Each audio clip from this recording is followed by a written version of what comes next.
access do you use, or are you looking for? And as far as the time and effort into planning that access, I know that can be a huge, huge make or break thing. Like, um, for example, when I'm hunting around here in public, when I first started hunting, probably about 12, 13 years ago in public a lot, I really struggled with okay, I want to go way back into the spot, but getting back in there, I probably ruined most of my hunts, right? It was Sure, just so difficult. So maybe talk a little bit about like what are some good ways to get access to these really access hard to access areas without screwing it up, and still have several days worth of good hunting. yeah. So there's a couple of things with that. I mean, sometimes it's just boots on the ground. You don't have any choice. There's no good water access. There's no good trails, and yeah, you're gonna bump deer. And it's just a matter of sometimes going for it. Um, you know, One thing I've used over the years is, and I think it's still very accessible. Using this tactic is sometimes using private ground to get into the public ground. I've done that a lot over the years. There's a lot of landowners that still um, will maybe let you cross their farm field to get to public land, and you're not hunting, their land per se. And I especially find this with bow hunting. I've talked to a number of guys that, hey, I'm trying to get to that spot of public. Do you mind if I just park here and walk across your field? And a lot of times the answer is still yes. My family does gun hunt a lot. I don't want you doing that, then. But if you're just going to cross, my 200-yard field to go do some bow hunting, go for it. So using public or private land access to get into public, that's still doable. But also being creative. I rarely leave home now without a pedal bike, an electric bike, and a boat. Um, Last year I took all three of those with me.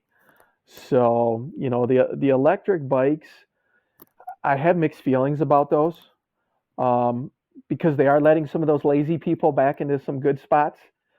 So spots that I used to pedal into, where I wouldn't see anybody. I saw my first person last year on an electric bike back there. I was back there with my electric bike last year also. You weren't sweating either, were you? No, no.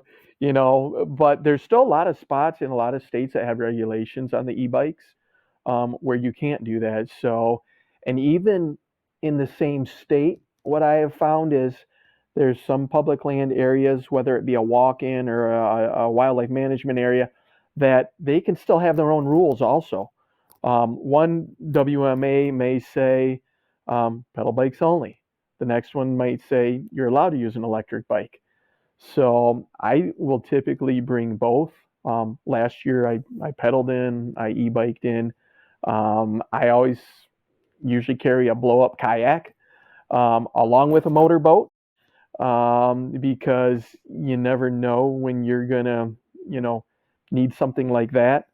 Um, for example, a spot I did hunt last year, I actually used a pedal bike to get in a ways, um, carried waders and a blow up kayak with me. So, fortunately, there was kind of a drought in that area. I was able to get across, in waders, but I also had a blow up kayak in the trailer behind my pedal bike that I biked all the way in there because I'd never been to the spot before. So you've got to be, I think, creative. And if you really want to get into a spot, there's ways typically to get into it. I haven't done the helicopter thing yet, but people do that. There's a lot of land, especially out west, Wyoming, Montana, stuff like that, where there's these checkerboard parcels of public. Guys are really creative. There's guys that they're taking a helicopter in and going into some of these spots now. So if you want to get there, there's ways. You just got to be creative. So. Yeah, what I'm hearing is having so much in your arsenal, you can pretty much do whatever you want with whatever you find, and not being like stuck saying, "Oh, I wish I had this to get into this spot." Yeah. And also having that, being more willing than the next guy to do what it takes to get there. Because I don't know how many guys would not only ride a bike back in somewhere, but also have waders packed and have an inflatable kayak that when they get back there, they're going to inflate a kayak, put all their junk in it, their gear, their bow, go across the river, and then have to do that all again to get back across, and then do that multiple days. Like, that becomes a lot of work. And that is what, it kind of discourages guys of doing, that you have to have the guts to do it and be willing to do that hard work. And enjoy it. Some people actually enjoy. Yeah. Some people enjoy misery, especially when it can be rewarding. If misery is rewarding at times, it does make it worth it. And like you said, having that stuff in your arsenal, I think that's a big part of it. Not that you're even going to use it. I've hauled around a blow up kayak. I hauled around one in my truck for 5 years and it never moved from the bed of my pickup truck. But I had it. I'm not going to drive 1,000 miles home to go grab one or try to find a Walmart. It doesn't take up much room. It goes in my truck every year. I rarely ever use it, but it's there. So yeah, if that one time you need it, you want to be able to have it. You don't want it to be the thing that kept you from having a better chance at something.